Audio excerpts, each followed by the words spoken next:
আর যত মানুষ এই ভিডিওটা দেখছে তাদের মধ্যে প্রায় 90% মানুষকে এই একটা প্রশ্ন অবশ্যই বিরক্ত করে যে আমাদের অনেক বন্ধু বান্ধবী হস্তমৈথুন করে, নোংরা ভিডিও দেখে, প্রত্যেক সপ্তাহে গার্লফ্রেন্ড বদল করে, কিন্তু তারা খুব আনন্দে আছে। আর আমি ব্রহ্মচর্য পালন করছি কিন্তু তবুও আমার জীবনে কোনো পরিবর্তন ঘটছে না, এখনো আমার মধ্যে আত্মবিশ্বাসের ঘাটতি আছে। তাহলে কি সত্যিই ব্রহ্মচর্য পালনের মাধ্যমে আমার ব্রেন পাওয়ারফুল হবে? বীর্য সংরক্ষণের ফলে আমার ব্রেন কি শক্তিশালী হবে? তাই আজকের এই ভিডিওটির মাধ্যমে আমি সেই সমস্ত প্রশ্নের উত্তর দিতে চলেছি। তাই সঠিক উত্তরটি জানার জন্য ভিডিওটি খুব মনোযোগ সহকারে শেষ পর্যন্ত দেখুন এবং বোঝার চেষ্টা করুন। তো চলুন শুরু করা যাক।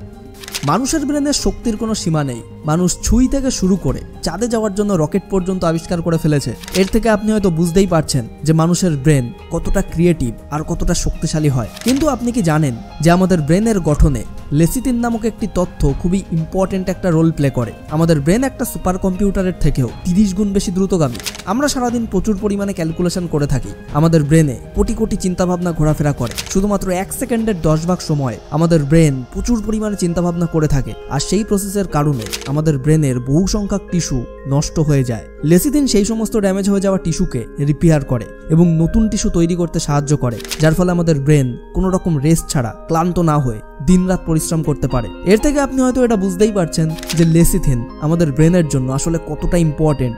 আর আপনি কি জানেন যে লেসিথিন নামক তত্ত্বটি আমাদের ব্রেন কোথা থেকে সংগ্রহ করে? একটু মন দিয়ে ভেবে দেখুন। হয়তো আপনাদের মধ্যে অনেকেই এটা বুঝতে পারছেন যে আমি যে উপাদানের কথাটা বলছি সেটা হলো বীর্য, কারণ এই লেসিথিন হলো বীর্যের একটি মুখ্য উপাদান। এন্ড এখন আমি আপনাদের সঙ্গে যেটা শেয়ার করতে চলেছি সেটা হয়তো আপনাদেরকে অবাক করে দেবে। তাই এখন আমি যেটা বলতে চলেছি সেটা একদম মনোযোগ সহকারে শুনুন। জিওর সিম আসার পর মোবাইল ডেটা অনেক বেশি সস্তা হয়ে গেছে। স্মার্টফোন প্রত্যেক মানুষের পকেট পর্যন্ত পৌঁছে গেছে। হ্যাঁ, এই ডিজিটাল পরিবর্তনের ফলে অনেক ধরনের চেঞ্জেস এসছে।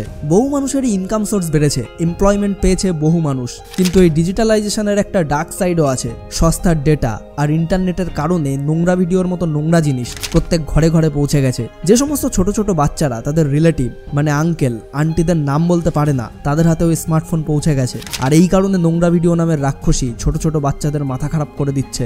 আপনি হয়তো অনেক সময় সোশ্যাল মিডিয়াতে দেখে থাকবেন যে সমস্ত বাচ্চাদের পড়াশোনা করার বয়স, তারা গার্লফ্রেন্ড কিংবা বয়ফ্রেন্ডের সঙ্গে ঘুরে বেড়াচ্ছে।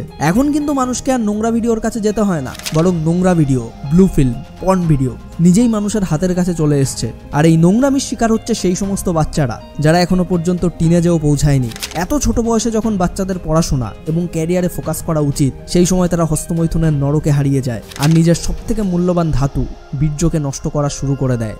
বহু রিসার্চের দ্বারা এটা প্রমাণিত হয়েছে যে যখন আমরা প্রচুর পরিমাণে হস্তমৈথুন করি তখন আমাদের শরীর বীর্য উৎপন্ন করার জন্য আমাদের ব্রেন এবং বোন থেকে লেসিথিন শোষণ করতে শুরু করে, যার কারণে একটা সময়ের পর ব্রেন এবং বোন দুর্বল হতে শুরু করে। কিন্তু আমরা যদি হস্তমৈথুন এবং নোংরা ভিডিওর মতো নোংরা জিনিসকে আমাদের জীবন থেকে বাদ দিয়ে দিই, বীর্য সংরক্ষণের দিকে মনোনিবেশ করি, তাহলে সেই বীর্যই ধীরে ধীরে আমাদের ব্রেনকে সুপার পাওয়ারফুল বা মহাশক্তিশালী করে তুলবে।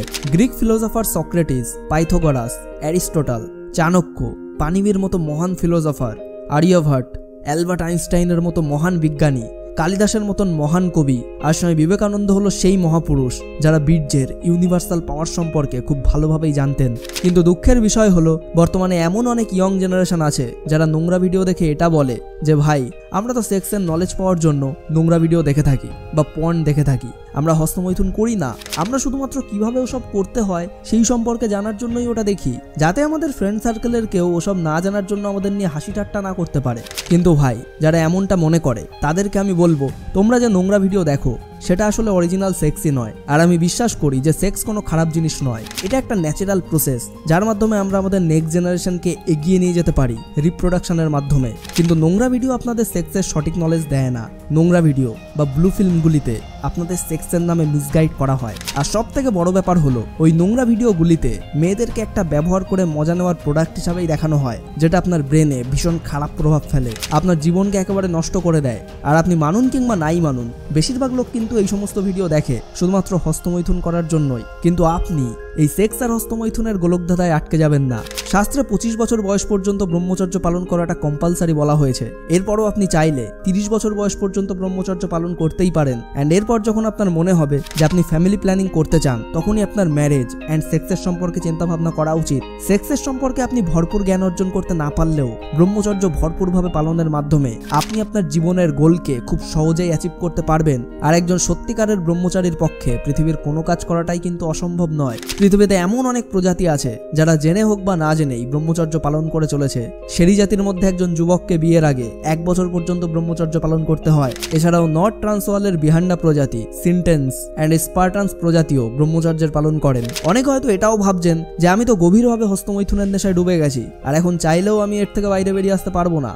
কিন্তু ভাই, এই চিন্তাভাবনা একদমই ভুল। কারণ হস্তমৈথুন শুধুমাত্র একটা খারাপ অভ্যাস, আর খারাপ অভ্যাস যখন খুশি তখন চাইলেই পাল্টে ফেলা যায়। যদিও এটা শুরুতে একটু কষ্টকর বলে মনে হয়, কিন্তু অসম্ভব তো মোটেই নয়। আর যে কোনো অভ্যাস থেকে বেরিয়ে আসার জন্য আপনাকে সেই অভ্যাসের মনোবিজ্ঞান সম্পর্কে জানতে হয়। আর এই অভ্যাসের মনোবিজ্ঞানটি খুবই সিম্পল। খারাপ অভ্যাসটিকে ত্যাগ করার জন্য অন্য আরেকটি ভালো অভ্যাস শুরু করুন। যদি আপনি কোনো ভালো অভ্যাস খুঁজে না পান, তাহলে আপনি এক্সারসাইজ, যোগব্যায়াম, প্রাণায়াম এই সমস্ত কিছু অভ্যাস করতে পারেন। আর যখন আপনার মনে খারাপ চিন্তা ভাবনা আসবে, তখনই এক্সারসাইজ করা শুরু করুন। যদি এক্সারসাইজ করাটা আপনার কষ্টকর বলে মনে হয়, তাহলে প্রাণায়ামও করতে পারেন। শুধুমাত্র নিজের নিঃশ্বাস প্রশ্বাসের উপর ফোকাস করুন। নিজের শ্বাসকে গ্রহণ করা এবং বাইরে ছেড়ে দেওয়ার মাধ্যমে আপনার হেলথও ধীরে ধীরে চেঞ্জ হবে, আর আপনি হস্তমৈথুনের মতো খারাপ চিন্তা ভাবনার হাত থেকে আপনার ব্রেনকে বাঁচিয়ে তুলতে পারবেন। আর এই সময় আপনার শুধু একটা কথাই মাথায় রাখতে হবে যে এই পৃথিবীতে অসম্ভব বলে কিছুই হয় না। যদি একটা হাত না থাকা সত্ত্বেও ক্যারোলি টেকাস অলিম্পিকে গোল্ড মেডেল জিততে পারে, যদি একটা পা না থাকা সত্ত্বেও অরুণিমা সিনহা হিমালয়ে চড়তে পারে, যদি সারা জীবন চেয়ারে বাঁধা অবস্থায় বসে থাকা স্টিফেন হকিংস ব্রহ্মাণ্ডের রহস্যকে উন্মোচিত করতে পারে, তো আপনার কাছে তো প্রচুর সংখ্যক অপরচুনিটি আছে। আপনি কি না করতে পারেন? শুধুমাত্র চোখ বন্ধ করে নিজেই নিজেকে বলুন যে yes, I can do it, আর একটা সুন্দর জীবনের জন্য লড়াই করা শুরু করে দিন।